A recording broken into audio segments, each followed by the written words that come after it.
Hi. So this whole being alone in the woods with a man versus a bear thing is not going away anytime soon from what I can tell, and to be honest, I get it. Yeah, I'm not here to say that you're making the wrong decision by choosing the bear, trust me, I get it. There is definitely a problem in society that needs to be addressed.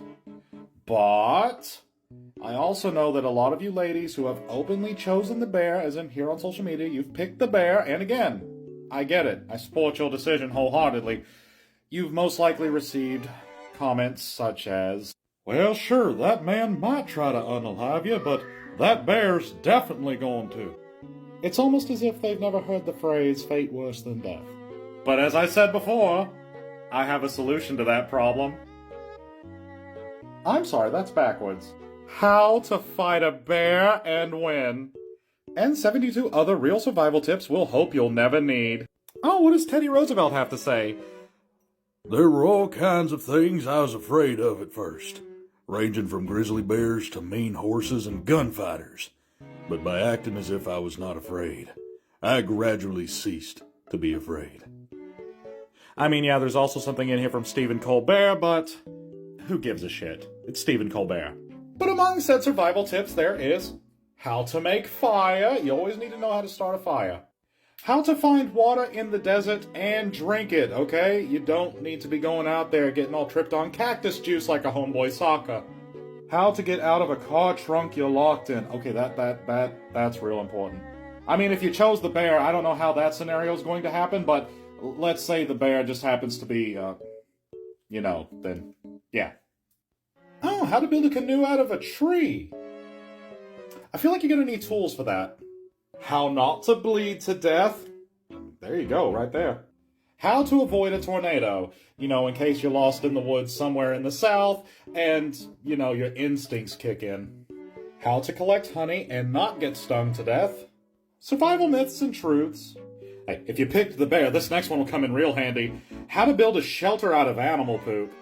Circling back to that fire you made earlier, yep, now you gotta learn how to fight it. You gotta earn its respect. How to navigate using only the stars. I like that one. There's something romantic about it. How to power a smartphone with a flashlight. Now, it has to be a separate flashlight. You can't be, it's not going to work like that. Woof. Okay, there are a lot in here, so we're just going to skip to some of the good ones, okay? We got a couple good ones here in a row. There's wild plants you can totally eat. Totally eat them. Trust me, bro. How to eat insects and how to eat roadkill.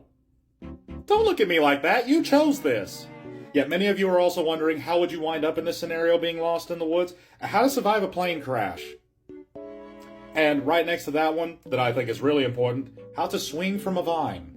There are also the beasts that want to kill you, which are gray wolves, the great white shark, grizzly bear. Granted, most of these also say, if threatened. Okay, if threatened. Bengal tiger and the saltwater crocodile. The usual suspects. A few more good ones that are right next to each other. What to do with your poo, wiping in the wilderness, and make your pee work for you. I'm not entirely sure if how to get out of a deep hole is also connected to that somehow, but yeah, that's there. Oh, how to find and dry out firewood. That's a really good one. Also, how to survive a snake bite. That's also good. And how to make jerky in the wild. Presumably out of that snake that just bit you. You gotta be 104 pages in to learn how to fight a bear and win. They really make you wait for it. Oh, and right after that, it's medical solutions in a pinch. Natural medicines found in the wild. How to catch a fish with your bare hands. Bare hands is in B-A-R-E. But I mean, presumably if you won that last fight with the bear, sure, use the bear's hands. Okay, if y'all made it this far, you need to listen up. This is probably the single most important tidbit in this entire book. It's where to find wild caffeine. Oh, and aspirin from a tree. Right next to how to eat human flesh. Okay, so if you picked the man, how to look your best out there. I mean, if it's important to you, how to avoid lightning. Don't stand outside when there's lightning. How to make a loincloth. Cover it with something. How to make waterproof matches. I've got nothing. How to make a pew-pew. And the ammunition. I've got nothing. Animals you cannot eat. Cannot. So don't go making jerky out of them. How to repopulate the earth. Spoiler alert, there's a lot of Alabamian type shit in that chapter, so... Hot damn, how to get drunk in the woods.